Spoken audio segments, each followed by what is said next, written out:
Welcome, Transformer fans. Sorry about that. Sorry for the late start. I got distracted with something. But welcome to another Transformers review. This is Season 3, Episode 4, The Five Faces of Darkness, Part 4. And in this episode, we learn who the Quintessons are and what they're about and what they're after. And but we start off with the Quintessons taking the Decepticons on a raid on the planet Goo that destroys the Transformers that are there, the Autobots that are there. And in the meantime, Wreck-Gar saves the Autobots off of Goo, and rebuilds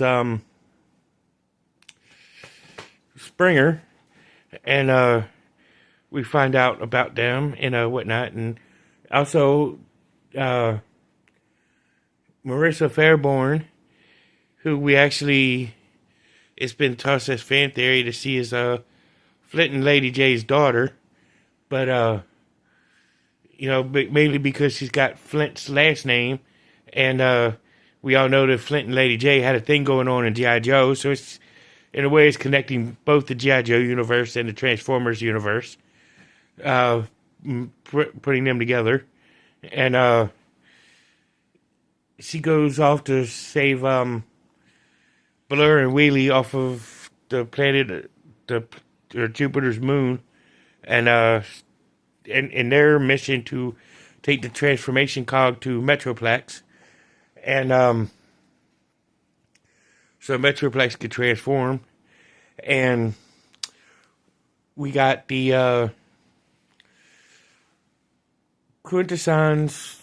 We're discovering, like I said, we're discovering who the Quintessons are due to Rodimus Prime short-circuiting himself and going into the Matrix, and learning that the Quintessons actually had Cybertron as a factory planet, and going to and actually building military hardware and consumer goods robots, for other planets, and they got tired of the Cybertronians got tired of being made as slaves, so they revolt against the Quintessons and overtake Cybertron. So here's why the Quintessons are here. They're trying to take back Cybertron, and take back their factory planet. And so now we get to see what's going on. So, I mean, we still got a few questions left in this episode, like, will Wheelie and Blur be successful in their mission of taking the transformation cog to Metroplex on Earth? Can the Quintessons be stopped? And what's going to happen with this alliance between the Decepticons and the Quintessons? Is the Decepticons going to wise up and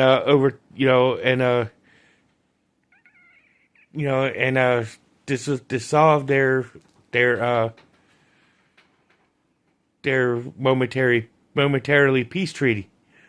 And that's our next sets of questions, which we will have answered in the next episode. But on a scale of 1 to 10, I would give this episode a 10. It answers a lot of questions that we've had in 3, or episode 3, or part 3. Because part 3 was more of a continuation of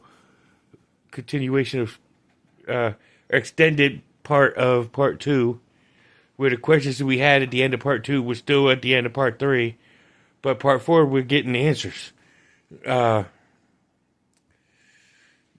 tune in next week to see the conclusion of the Five Faces of Darkness. So see y'all in the next one. Peace.